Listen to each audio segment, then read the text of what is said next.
Hi, I'm Everly. I've always been the responsible one in the family, which isn't saying much when your competition is my brother Marcus. Growing up in the Westwood mansion with more money than we knew what to do with didn't exactly teach us the value of hard work. You're seriously going to waste a year of your life digging wells or whatever when you could be starting at Dad's company? Marcus lounged across my bed while I packed for my trip. It's called making a difference, Marcus. Some of us want more from life than just waiting for our trust funds to kick in. He rolled his eyes. Easy to say when Grandpa left you the bigger share. That was always his issue. When our grandparents died 3 years ago, they left us both substantial trust funds that would fully mature when we turned 30.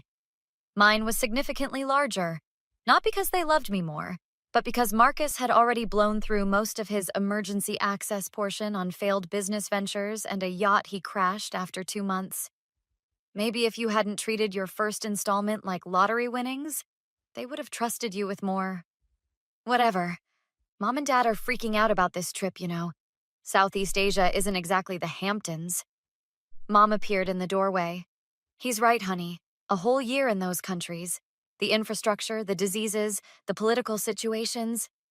I've done my research, Mom. The volunteer program is well established. Plus, I speak enough Thai to get by. Let her go, Dad called from down the hall. This phase will last 3 weeks tops before she's begging for a first-class ticket home. That night at dinner, Marcus was unusually supportive. Actually, I think it's cool what Everly's doing. Someone should represent the family in something worthwhile. I nearly choked on my wine. Who are you and what have you done with my brother? I'm serious. And I'll handle your mail, keep an eye on your condo, whatever you need. 2 weeks later, I was setting up a medical outreach program in a coastal village in Thailand. The work was harder and more rewarding than I'd imagined. I video called home weekly for the first month, then bi-weekly as projects demanded more time. 3 months in, warnings about a massive typhoon started circulating. The program coordinators gave us options to evacuate, but most of the medical team, including me, chose to stay. You need to come home now, Dad insisted during our last call before the storm. These people have nowhere to go, Dad. I can't just abandon them. The trust fund disbursement paperwork needs your signature next month anyway. We can handle that remotely. Marcus can help if there's any problem. That was my biggest mistake. The typhoon hit with a vengeance no one predicted. Our clinic was decimated. I was helping evacuate elderly patients when part of a roof collapsed. I woke up 2 days later in a makeshift hospital with a severe concussion, broken leg, and no way to contact the outside world. The entire region's communications were down, roads washed out, and the closest functioning airport was 200 miles away. As I drifted in and out of consciousness, I had no idea that back home, Marcus was already putting his plan into motion. While I was fighting to recover in a village suddenly cut off from the world, my brother was telling our family that I was dead. The local healer, Malay, became my lifeline during those first weeks. My leg was set with bamboo splints and traditional medicine that smelled like rotting fish. You very lucky. Many die in storm. Village cut off now. I tried repeatedly to contact home using the village's single satellite phone, which worked sporadically at best. The number you are trying to reach has been disconnected. That made no sense. Our family phone numbers never changed. After 6 weeks of healing, I finally reached the American Embassy in Bangkok via a supply truck driver. Your passport was reported destroyed. Your family filed death paperwork 3 months ago, the embassy official said, his voice oddly clinical. That's impossible. I've been recovering here. I'm clearly not dead. Without proper identification and with an official death certificate on file, this is complicated. Complicated was an understatement. It took 5 more months of legal battles, DNA tests, and countless calls to prove I wasn't an identity thief. The embassy staff nicknamed me Zombie Girl. Your brother submitted extensive evidence storm damage reports, local officials' statements, even body identification paperwork. My brother, Marcus, did this? Finally landing in New York felt surreal. My apartment keys didn't work. The doorman's face went white. Miss Everly? But we had a memorial service. Your brother cleared out your things months ago. I took a cab straight to my parents' house, rehearsing what to say. The housekeeper answered, screamed, and slammed the door in my face. 10 minutes of pounding later, my father peered through a crack, face ashen. This sick joke stops now. My daughter is dead. Dad, it's me! Look at my face! The typhoon destroyed communications. I was injured. Marcus warned us about this. Some con artist who looked into Everly's background.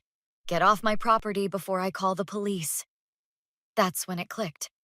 I checked my phone. A news article from 6 months ago. Westwood heiress presumed dead in Southeast Asian typhoon. Brother to manage 8-figure trust.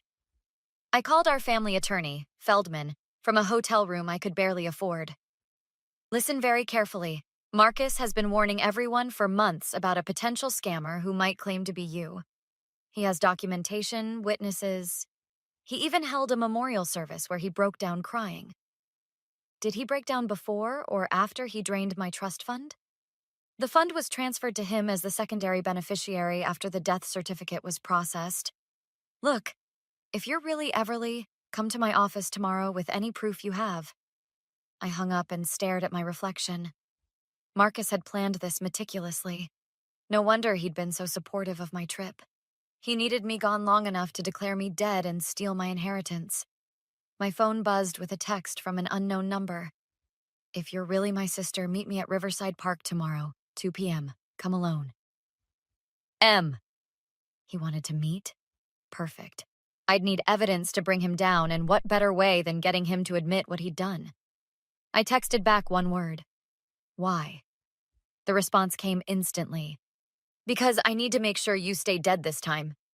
I clutched the phone, a cold determination settling in my bones.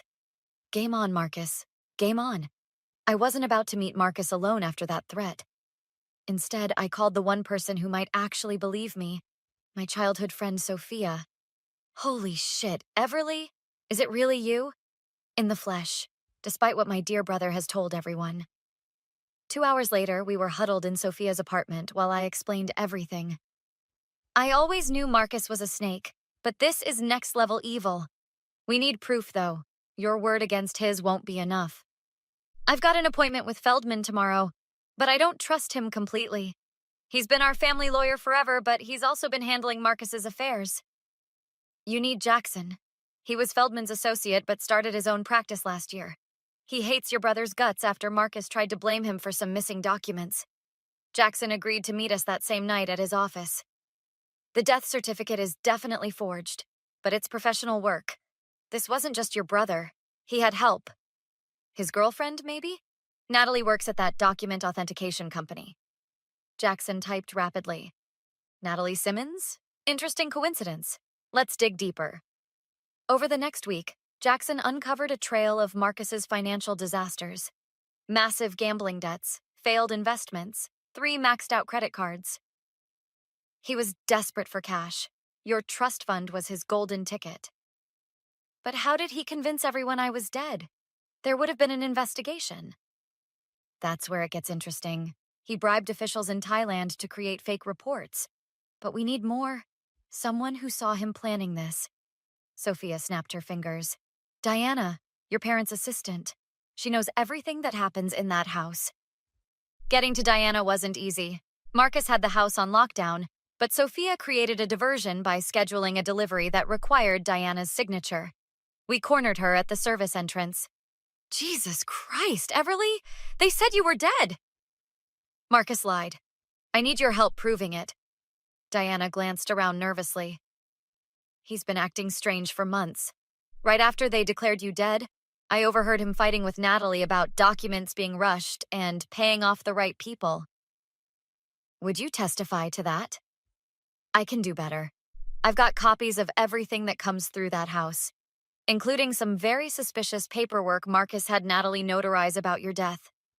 The final piece came when Jackson discovered Marcus had withdrawn over $2 million from my trust in the past month alone. He's bleeding it dry as fast as he can. And get this, he just booked one-way tickets to a non-extradition country for the day after your family's annual reunion next weekend. The reunion. That's perfect. Everyone will be there. Extended family, business associates, the works. We spent the next 3 days planning the takedown. Jackson would handle the legal angles. Sophia would manage technology and recording. Diana would ensure I could enter undetected. What if your parents still don't believe you? Sophia asked. They will when they see the evidence. And if Marcus thinks he can threaten me into staying dead, he's about to learn that coming back from the grave gives you one hell of an advantage. The night before the reunion, I received another text. Final warning, disappear again or things get ugly. M. I smiled. Things were definitely about to get ugly, just not for me. The Westwood annual reunion was in full swing when Diana snuck me through the kitchen entrance. Marcus was playing host, wearing the expensive watch that should have been mine. Everyone in position? I whispered into my earpiece. Cameras rolling. Jackson's got the documents ready. I stepped into the hall just as Marcus raised a glass. Before we continue celebrating, I'd like to remember my beloved sister, whose spirit I feel with us today. My spirit feels just fine, Marcus. The room went silent. My mother dropped her champagne flute. Everly? How? Dad stammered, face pale. Marcus recovered quickly. Everyone stay calm. This is exactly what I warned about. This woman is an imposter. Funny you should mention that.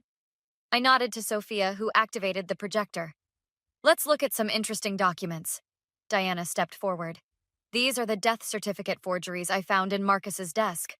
Marcus lunged toward the equipment. This is absurd. Security. Touch me and I'll add assault to the fraud charges, I warned. Natalie tried slipping out, but Jackson blocked her. Going somewhere? The FBI agents outside would love to discuss your role in falsifying federal documents. My mother approached slowly. It really is you.